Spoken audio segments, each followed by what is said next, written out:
အားလုံးပဲမင်္ဂလာပါဒီဇင်ဘာရဲ့အေးမြခြင်းနဲ့အတူယေရှုခရစ်တော်ယူဆောင်လာသောညီသက်ချင်းအားလုံးပေါ်မှာတက်ရောက်ပါစေ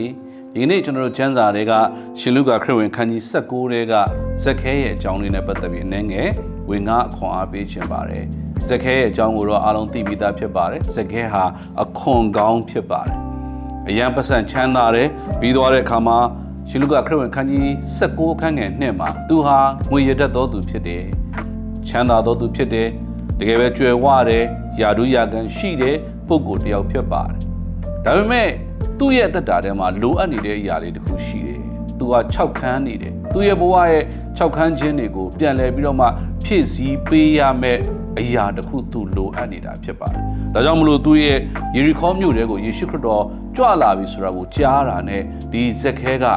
ယေရှုခရစ်တော်ရှိကိုသူသွားတယ်ဘာဖြစ်လို့သွားသလဲဆိုတော့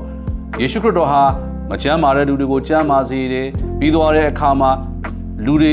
ရောက်စီတိုင်းရဲ့လိုအပ်ချက်များအတွက်ကြွလာတော့အရှင်ဖြစ်တယ်ဆိုတာကိုသူသိတဲ့အတွက်ကြောင့်ယေရှုခရစ်တော်ကြွလာတော်မူရာလမ်းကိုသူသွားတယ်လူတွေကကာကွယ်ထားတဲ့အတွက်ကြောင့်သူဟာယေရှုခရစ်တော်ကိုကောင်းမွန်စွာမမြင်နိုင်တဲ့အတွက်ကြောင့်တပန်းမြေပေါ်ကိုတက်ပြီးတော့မှယေရှုခရစ်တော်ကိုစောင့်မျှော်နေတယ်မကြခင်ယေရှုခရစ်တော်ကသူရှိနေတဲ့လမ်းကိုရောက်လာပြီးတဲ့အခါမှာလူတွေကဘယ်သူမှဂရုမစိုက်ဘဲနဲ့လူတွေကပြစ်ပယ်ထားတဲ့အဲ့ဒီဇက်ခဲရှိတဲ့တင်မောတဖန်းဝင်နာကိုရောက်တဲ့အခါမှာလှမ်းပြီးတော့မှကြည့်ပြီးတော့မှဇက်ခဲစင်းငယ်ဒီနေ့မှာမင်းရဲ့အိမ်မှာငါလာမယ်ပြီးသွားတဲ့အခါမှာမင်းနဲ့အတူငါဒီနေ့ညရှိမယ်လို့ယေရှုခရစ်တော်ကပြောခဲ့တာဖြစ်ပါတယ်ချစ်တော်မိတ်ဆွေညီကိုမောင်နှမများကျွန်တော်တို့ရောက်စီတိုင်းတချို့သောသူတွေရဲ့အသက်တာထဲမှာလည်းပဲဇက်ခဲကဲ့သို့ငွေကြေးတော့ရှိပါတယ်ယာဒူးလေးတွေတော့ရှိပါတယ်သို့မဟုတ်မြင်ရတဲ့အရာတွေကျွန်တော်တို့ရှိပါတယ်ပိုင်ဆိုင်မှုတွေရှိပါတယ်သို့တော်လည်းပဲလိုအပ်တဲ့အရာတွေတခုရှိကောင်းရှိပါလိမ့်မယ်မိတ်ဆွေရဲ့တက်တာထဲမှာလည်းလိုအပ်နိုင်ကောင်းလိုအပ်လိမ့်မယ်ချစ်ချင်းမြတ်တာလားသို့မဟုတ်ဂရုစိုက်မှုလားသို့မဟုတ်နှွေးထွေးမှုလားသို့မဟုတ်ဘလို့အရာတွေကိုမိတ်ဆွေလိုအပ်နေတယ်လေညီတဲ့ချင်းတွေလိုအပ်နေသလားဒီနေ့မိတ်ဆွေရဲ့အသက်တာအတွက်လိုအပ်တဲ့ကွက်လက်တွေကိုဖြည့်ဆည်းပေးဖို့ယေရှုခရစ်တော်ဒီလောကကြီးကိုဆင်သက်ကြွလာတာဖြစ်ပါတယ်ခုနကတော့ဇက်ခဲလေးရဲ့အကြောင်းကိုကျွန်တော်ပြန်ပြီးတော့မှသွားမယ်ဆိုလို့ရှိရင်အဲ့ဒီနေရာကိုရောက်သွားတာနဲ့တဖန်းမင်မော်ကိုမော့ကြည့်ပြီးတော့မှဇက်ခဲလို့လှမ်းခေါ်လိုက်တဲ့ယေရှုခရစ်တော်ရဲ့အသံတော်ဟာယေရှုခရစ်တော်ရဲ့စကားတော်ဟာဘာကိုဖော်ပြလဲဆိုရင်လူတွေကဘယ်သူမှဂရုမစိုက်တဲ့အဲ့ဒီဇက်ခဲကိုနာမည်နဲ့တောင်မှသိတော်မူသောဖရာသခင်ဖြစ်တယ်ချစ်တော်မိတ်ဆွေညီကိုမောင်နှမများဇက်ခဲကိုဘယ်သူမှဂရုမစိုက်ဘူးဒါပေမဲ့ယေရှုခရစ်တော်ဂရုစိုက်တယ်ဇက်ခဲကိုလူတွေကမုန်းတီးကြတယ်ဒါပေမဲ့ယေရှုခရစ်တော်ချစ်နေတယ်ဇက်ခဲကိုဘယ်သူမှ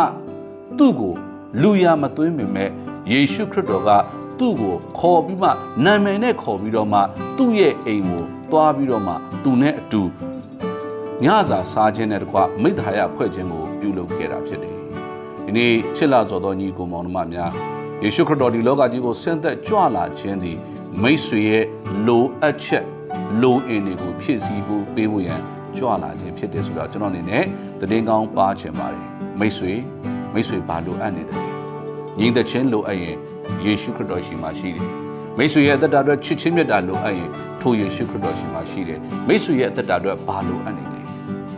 ဇက်ခဲလိုလူတွေအမြင်မှာတော့ငွေကြေးရှိပါတယ်ဇက်ခဲလိုလူတွေအမြင်မှာတော့အရာခတ်သိမ်းရှိနေပါတယ်ဒါပေမဲ့သူ့ရဲ့နှလုံးသားရဲ့လိုအပ်ချက်တွေကိုဖြည့်ဆည်းပေးနိုင်မဲ့တူရီသောပုဂ္ဂိုလ်သည်ယေရှုခရစ်တော်ဖြစ်တယ်ဆိုတဲ့အတိုင်းပဲမိတ်ဆွေရဲ့အသက်တာအတွက်လိုအပ်ချက်များအားလုံးကိုဖြည့်ဆည်းဖို့ရန်အတွက်ယေရှုခရစ်တော်သည်ကောင်းကင်ဘုံစည်းစိမ်ကိုစွန့်လွတ်ပြီးတော့မှဒီလောကကိုဆင်းသက်ကြွလာတာဖြစ်တယ်။ထိုယေရှုခရစ်တော်ကိုရရှိသောမိတ်ဆွေရဲ့အသက်တာမှာလိုအပ်သောအရာများအားလုံးကိုပြည့်စုံနိုင်စေဖို့အတွက်ယေရှုခရစ်တော်ဆင်းသက်ကြွလာခြင်းဖြစ်တယ်ဆိုတာကိုဝမ်းမြောက်စရာသတင်းကောင်းတစ်ခုအနေနဲ့ကျွန်တော်လည်းဝေငှခွန်အားပေးခြင်းပါတယ်။ယေရှုခရစ်တော်ယူဆောင်လာသောညီသက်ချင်းသည်မိတ်ဆွေနဲ့ကမိတ်ဆွေရဲ့မိသားစုပေါ်မှာတက်ရောက်ပါစေအားလုံးကိုဖျားရှင်ထူပဲကောင်းချီးပေးပါစေ